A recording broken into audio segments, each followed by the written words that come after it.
Pemirsa, belakangan ini bertambah banyak saja perempuan cantik yang menghiasi film dan tayangan televisi bertema misteri.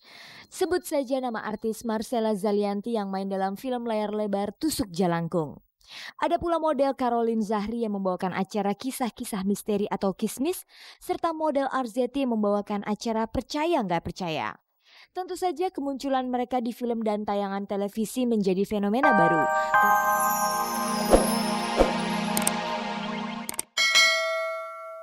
Yang juga penceramah kondang Ustazah Hajah Lutfiah Sungkar ke pihak berwajib. Melapornya Emilia merupakan buntut dari ucapan dan sikap Lutfiah Sungkar ketika Lutfiah menjadi saksi dalam sidang sengketa rumah antara Emilia Contessa dengan Mark Sungkar di Pengadilan Negeri Jakarta Pusat hari Senin 31 Maret lalu. Menurut Emilia, kejadian tersebut berawal ketika Emilia sedang mempertahankan bukti adanya surat pernyataan mantan suami Lutfiah, Hasan Ali, mengenai ihwal rumah di Jalan Aibda KS Tubun Raya nomor 103 Jakarta Pusat yang disengketakan Emilia dengan Mark Sungkar. Merasa tidak senang dengan isi surat pernyataan yang dibacakan Emilia itu, Lutfiah bereaksi dengan berteriak, "Kamu penipu," sambil menunjuk ke arah Emilia.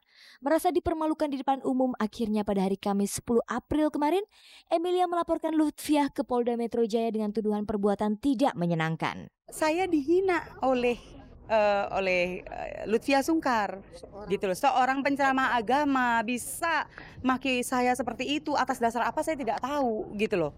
Iya kan, padahal hari ini yang duduk sebagai terdakwa kan Mark Sungkar, bukan saya, gitu loh. Adiknya Lutfiah. Kok dia bisa maki saya, "Kamu penipu"?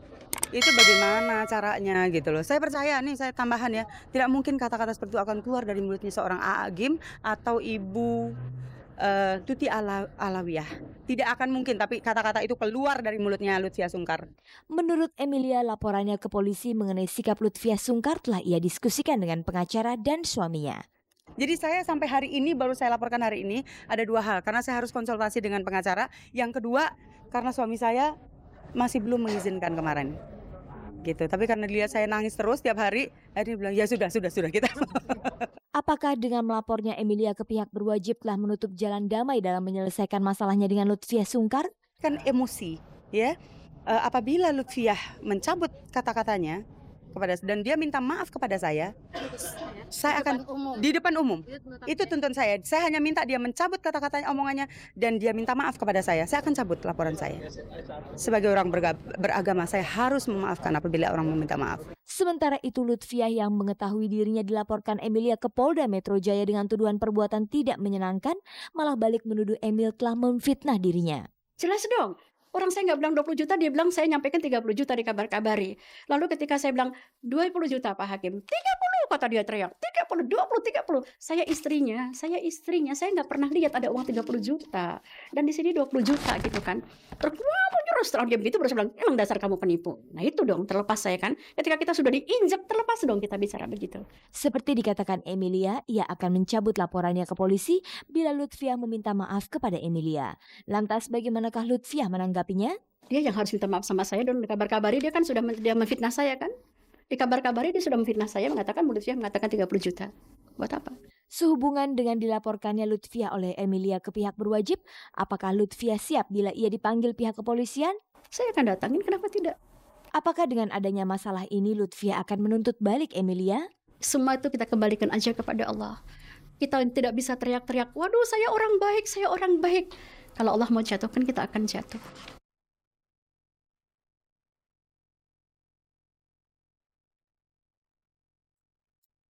Pemirsa, maraknya film layar lebar dan program televisi bertema misteri ternyata memunculkan perempuan-perempuan cantik yang terlibat di dalamnya. Menariknya lagi, sewaktu syuting mereka mengaku pernah mengalami gangguan dari makhluk halus. Lalu apa yang membuat mereka tertarik ikut dalam acara bertema misteri ini?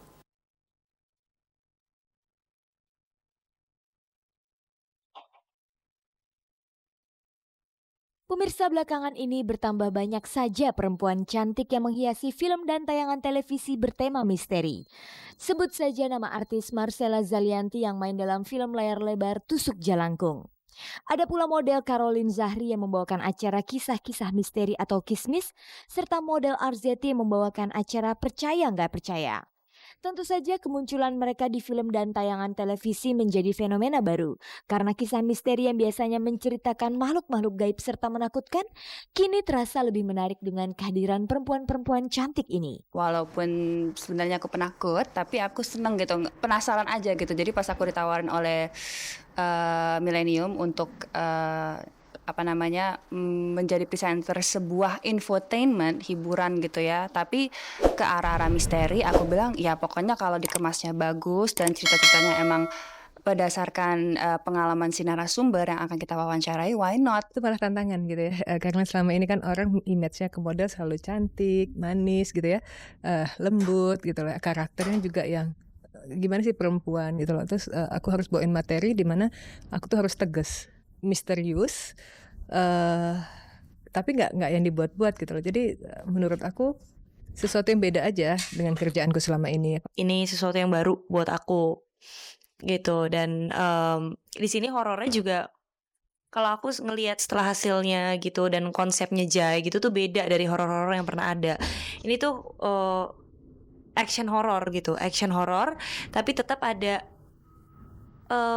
gambarnya tuh indah gitu. Lantas, apakah mereka percaya dengan hal yang berbau mistik dan gaib? Antara percaya dan nggak percaya. Percaya karena nggak percaya karena aku pribadi belum pernah mengalami dan insya Allah tidak akan mengalami gitu. Tapi dengan berjalannya Kismis gitu sudah 1,5 tahun ini, aku melihat bahwa banyak orang yang pernah mengalami hal-hal yang aneh gitu, yang kayaknya kadang-kadang aku mikir apa bener gitu. Tapi tidak hanya dengan narasumber, tapi kru-kru pun yang yang syuting di lokasi, mereka juga mengalami hal-hal yang misteri lah. Sebelumnya aku percaya nggak percaya, tapi setelah syuting ini jadi percaya.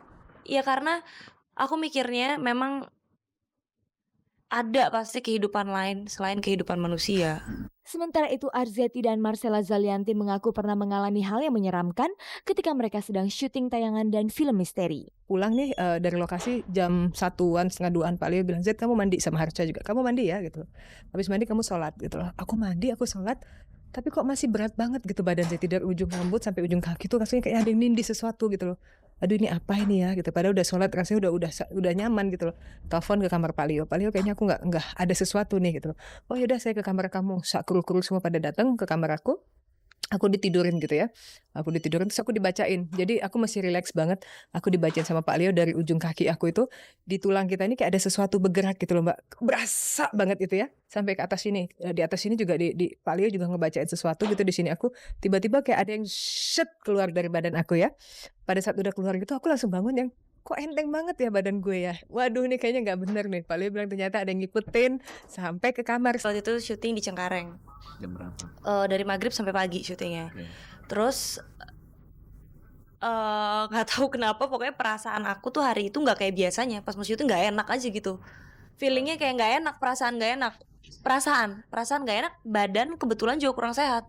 Okay. Ya terus sampai lokasi bener saya merinding. Gitu, kenapa nih gue merinding? Nah untungnya selama syuting kita tuh ada yang magerin, orang pinter, pasti kan ada yang jagain gitu. Nah terus dia ngerasa saya ketakutan. Kenapa? Udah kamu tenang aja, baca doa. Bener saya merinding gitu kan. Udah dibacain doa. Setelah dibacain doa bukan hanya cuma jadi tenang, saya malah jadi bisa ngelihat itu tiba-tiba kayak ada putih sosok perempuan itu kayak yang lintas antara terbang dan pokoknya terbang tapi cepet gitu jalan tapi kayak nggak ada kepalanya. Seperti diketahui, nama Marcella Zalianty sebelumnya dikenal sebagai pemain sinetron bertema remaja, sedangkan Caroline Zahri dan Arzetti terkenal sebagai model. Lantas, apakah mereka khawatir image yang telah mereka sandang selama ini akan berubah setelah menjadi pemain film dan pembawa acara tayangan misteri yang notabene banyak dikonsumsi kalangan kelas menengah ke bawah? Enggak. Ini kayaknya kalau aku ngelihatnya sih semua kalangan deh, ya dari bawah sampai atas lah. Bisa kok nikmatin itu. Ya ini horor yang itu aku bilang konsepnya oke gitu loh, konsepnya asik, taste-nya. Aku juga seneng dan percayalah sama taste-nya Dimas gitu loh. Sebenarnya desainer atau lingkungan fashion gitu mereka tuh tidak peduli dengan yang lainnya. Yang penting dalam hal kerjaan kamu profesional gitu loh. Malah dengan aku bawain acara ini ya alhamdulillah ya aku bilang aku fun, aku enjoy dan dunia modeling ya tetap aku geluti gitu. Karena tayangan Kismis ini dilihat oleh masyarakat yang seperti Mas bilang tadi mungkin kebanyakan menengah dan ke bawah gitu, itu tidak membuat aku risih dalam arti kata apa-apa karena kita menyajikan sebuah hiburan yang bisa dilihat oleh seluruh masyarakat A, B, C, D, class, whatever it is gitu. Dan emang I enjoy it gitu. So I don't see it as like, aduh, gue kan dulu kan profesinya ini, sekarang begini kok gini. Enggak. Karena emang aku merasa sebagai profesional ya kita jalanin dong kita punya kerjaan gitu dengan baik.